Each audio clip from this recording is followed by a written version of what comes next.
Olá, meus amigos, sejam todos muito bem-vindos ao canal Politizando. Eu sou o William Jacob e foi revelado aí, que o Mauro Cid, ex-ajudante de ordens de Bolsonaro, que está preso nesse momento, tem conversas ali falando sobre uma reunião secreta entre o ex-presidente Bolsonaro e também Lindor Araújo, vice-procuradora-geral da República.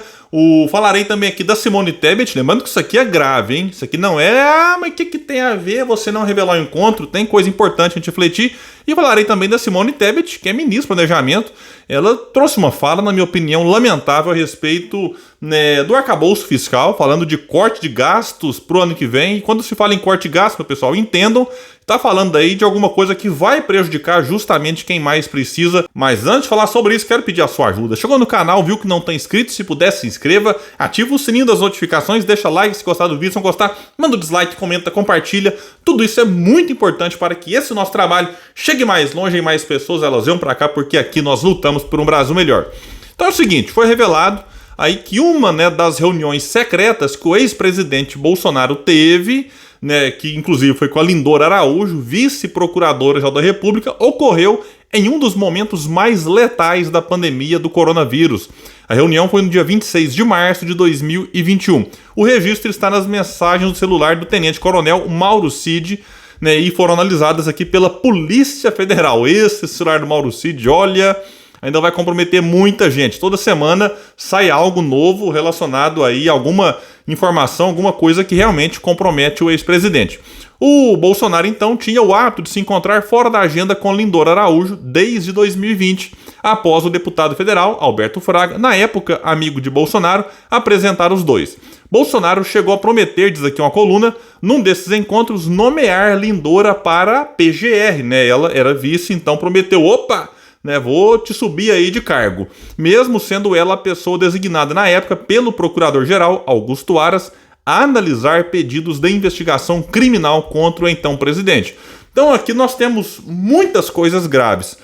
A princípio, mas uma reunião de um presidente com a vice-PGR não tem nada demais, só que é o seguinte, pessoal, aqui é a parte que acusa, ou que poderia, ou que deveria acusar, se reunindo com o investigado. E sim, o Bolsonaro, em alguns momentos ali, teve muitas denúncias arquivadas, todas elas pela PGR. Então a coisa, assim, é tão escandalosa e preocupante que preferiram deixar isso aqui fora da agenda. Reunião secreta. Se fosse uma coisa tranquila, fariam à luz do dia. Então só deles quererem manter isso aqui sob sigilo já indica que eles tinham consciência de que essa reunião por si só, no momento, insisto, em que Bolsonaro era denunciado em várias frentes por várias pessoas, então só deles deixarem isso aqui de uma forma oculta, secreta, já indica, não queriam que os outros, que a sociedade, que os jornalistas, que a oposição ficassem sabendo. E aqui uma dúvida levantada por alguns, e que foi revelada aqui, era, será que Bolsonaro teria prometido então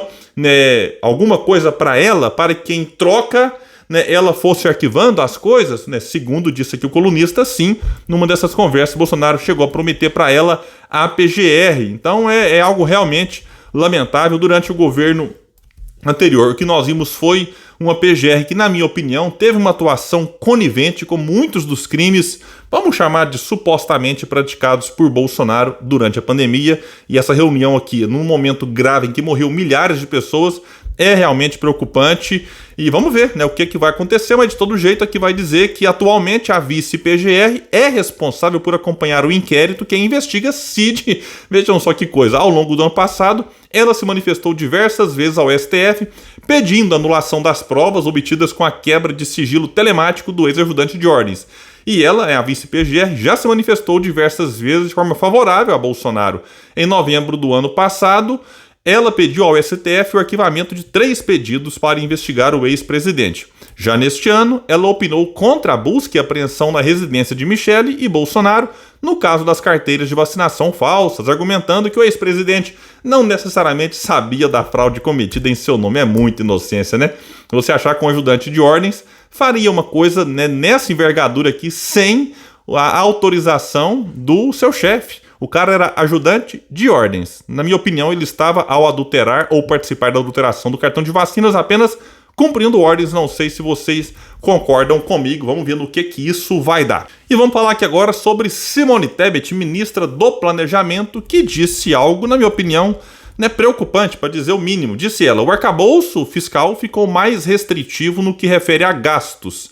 O novo teto, vejam que até ela chama de novo teto, porque isso aqui a gente diz, eu critiquei muito aqui o teto de gastos do Temer. E eu tenho falado aqui que esse arcabouço fiscal, que eles mudam de nome, muitas vezes para desviar a atenção, para levantar uma cortina meio que de fumaça em relação às coisas, mas não dá para chamar de outra coisa. Isso aqui é um novo teto de gastos, ou calabouço fiscal, como alguns preferem, mas vamos voltar aqui para o que ela disse. O novo teto, aumentando ou não a receita, eu vou ter, isso é oficial, palavras dela, corte. Hoje, nos parâmetros de hoje, eu teria que cortar de despesas discricionárias algo em torno de 32 bilhões de reais, podendo chegar a 40 bilhões, com uma simples alteração que o relator fez. É porque, segundo a proposta enviada pelo Haddad, pela equipe econômica para o Congresso, em 2024, o compromisso é o quê? Zerar o déficit. E para zerar o déficit, ou você tem que ter um aumento na arrecadação, ou você tem que cortar gastos.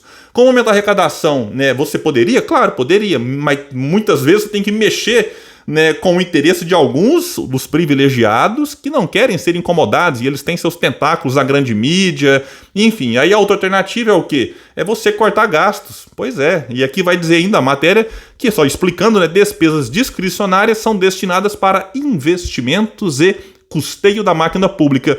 Segundo Tebet, esse corte é necessário para cumprir pisos de despesas obrigatórias, como saúde e educação. Então imagina que beleza, Você cortar entre 32 e 40 bilhões em ano eleitoral. Ela diz que se o Senado apertar ainda mais, a proposta ficar ainda mais restritiva, vai ser preciso cortar em emendas parlamentares. Opa, aí não pode. Aí falou em mexer nas emendas, aí a galera lá no Congresso dá uma surtada. E antes de alguém colocar a culpa no Congresso, o governo já mandou, e eu disse isso aqui antes, uma proposta muito ruim, longe do ideal, e inclusive para aprovar o que foi aprovado, essa alteração que o relator fez aqui, na minha opinião, piorou aquilo que já era ruim. O governo chegou a liberar emendas parlamentares. Imagina, os caras já votariam nisso aqui tranquilamente, ainda assim vai lá, ainda libera emendas para aprovar com mais facilidade, e o governo comemorou. Então não dá para dizer que esse arcabouço é da oposição, é do centrão malvado, O governo comemorou a aprovação desse arcabouço. Eu vim aqui no canal e lamentei. E vejam só, o fim da picada é dito pelo número 2 da Fazenda, Gabriel Galípolo, que vai ocupar em breve uma diretoria no Banco Central. Ele que foi, ai meu Deus do céu, ele foi indicado ao Haddad, isso aí é público, é só pesquisar, pelo próprio Campos Neto. Enfim, o Campos Neto, que apresentou o Galípolo para o Haddad, agora está aí número 2 da Fazenda, vai ser indicado para essa diretoria do Banco Central, e dizem que é o principal nome hoje para substituir Campos Neto, que na minha opinião já deveria ter saído há muito tempo, nem deveria ter assumido, mas aí Bolsonaro nomeou, ele tem mandato, fica até o fim de 2024, Lula, se quisesse comprar uma briga lá com o mercado, poderia sim mexer os pauzinhos para o Campos Neto ser exonerado, a lei permite isso, já falei várias vezes sobre isso aqui. Vamos ver agora o que o Gabriel Galípolo falou. A verdade é que, do jeito que está a regra, que é o arcabouço, novo teto ou calabouço, a coisa está muito mais apertada do que parece.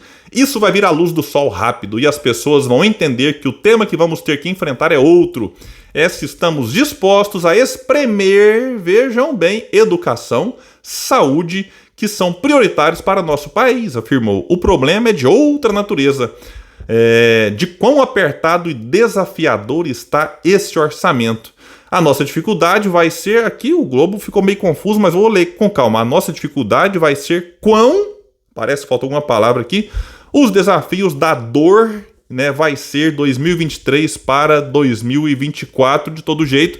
Aqui é ele confessando que o aperto é maior do que parece, e ele cita aqui, ele fala na questão de espremer educação e saúde. E quando se fala nisso, pessoal, não dá para dourar a pílula, não dá para invernizar e dizer, não, mas vamos ter paciência, olha, quem sofre, é o mais pobre, que já tem sofrido no Brasil, não é de hoje, E aí, quando vamos pegar aqui agora, educação e saúde, que ele disse, Porque quando você corta gastos, o pobre sofre e quem comemora isso? É o andar de cima. Porque a saúde pública ruim favorece o quê? A saúde privada, a busca por planos de saúde, atendimentos pagos no particular, porque demora muito para ser atendido, né, no público, né? A pessoa não aguenta esperar uma cirurgia, ela faz a vaquinha, faz uma rifa, pede ajuda, faz um empréstimo e paga no particular. Educação pública fragilizada e ruim. Quem que acha bom isso? Né? Quem tem escola particular, o ensino privado, nas faculdades privadas. Então esse é o ponto. E o que me deixa assim impressionado é gente que se diz de esquerda,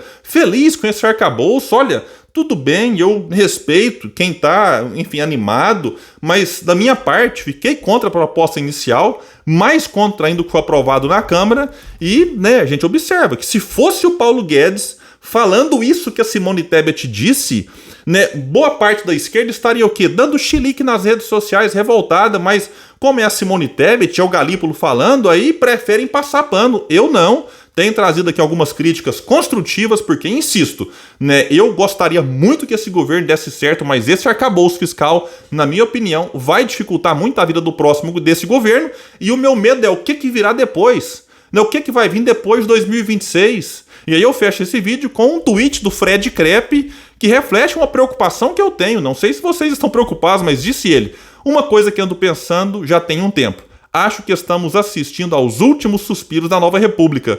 Só Deus sabe para onde iremos daqui para frente. Esse é meu medo.